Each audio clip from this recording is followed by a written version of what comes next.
제 첫 돈코츠 영상을 시작으로 지금까지 총 6개의 라멘 영상을 만들어 왔는데요. 하지만 너무 미친 듯한 더위를 자랑하는 요즘이라 한 번쯤은 쉬어가는 레시피를 하나 가져왔습니다. 바로 이번에 준비한 재료는 신라면. 신라면을 이용해 단 15분 만에 라멘을 만들어 볼 겁니다. 하지만 이번에 만들어 볼 건 국물 라멘이 아닌 바로 츠케멘입니다. 예전 영상을 보셨으면 아시겠지만 꾸덕한 육수에 면을 찍어 먹는 라멘인데요. 바로 이 신라면으로 한국스러운 매운 츠케멘을 만들어 볼 겁니다.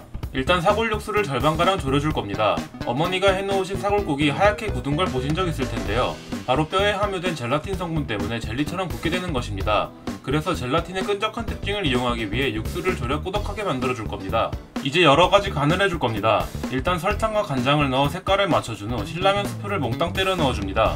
살짝 간을 봐서 괜찮은 것 같다 싶으면 추가로 간장과 스프를 더 넣어 염도를 높여줍니다. 찍어 먹는 면들은 과하다 싶을 정도로 짜야 괜찮은 맛으로 느낄 수 있습니다. 이렇게 검붉은 색깔이 나올 정도로 되었다면 육수, 즉 치케지루가 완성되었습니다. 그럼 이제 토핑만 만들면 모든 준비가 완성됩니다. 우선 설탕과 간장을 설탕이 녹을 정도로만 끓여줍니다. 그리고 물을 부어 적당한 온도로 만들어줄 건데요. 바로 이번에 만들 건 달걀이 아닌 메추리알을 이용해 아지타마고를 만들어 볼 겁니다.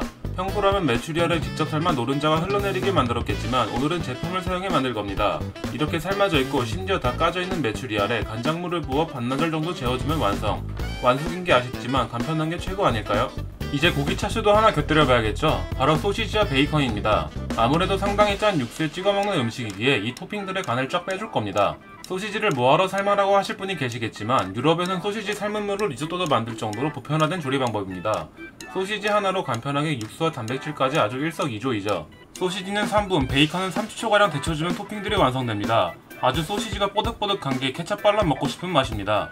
이제 면을 삶아줄 차례. 신라면은 기본적으로 4분 30초가량 삶으라고 명시되어 있는데요. 여기서 1분을 추가해 5분 30초가량 삶아줄 겁니다. 그 다음 산물에 전분기를 빡빡 헹궈오면 끝입니다.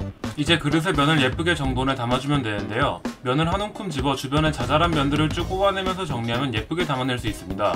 물론 제가 할 줄 안다는 건 아닙니다. 만들어둔 치케주루도 그릇에 담아주고 이제 토핑들을 올려주면 완성됩니다. 우선 깻잎을 한쪽 귀퉁이에 심어주고 재워둔 메추리알을 깻잎 위에 차곡차곡 쌓아줍니다. 이렇게 하면 메추리알의 간장물이 면에 배이지 않게 할 수 있습니다. 중간에 입맛을 환기시켜줄 레몬도 올려주고 잘라둔 소시지와 베이컨도 올려줍니다. 마지막으로 치즈까지 올려주면 이렇게 신라면 츠케멘이 완성되었습니다. 이렇게 만든 츠케멘, 맛집에 가서 먹는 츠케멘과는 완전 다른 음식이라 볼 수 있지만 라면으로 낼 수 있는 최대의 맛이 아닐까 싶습니다. 어떤 라면을 쓰냐에 따라 다양한 맛으로 바꿀 수도 있으니 간단하고 색다른 라면을 원하는 분들께 추천드리는 레시피입니다. 전 다음에 더욱 재밌는 음식으로 찾아오겠습니다. 그럼 맛있게 드세요.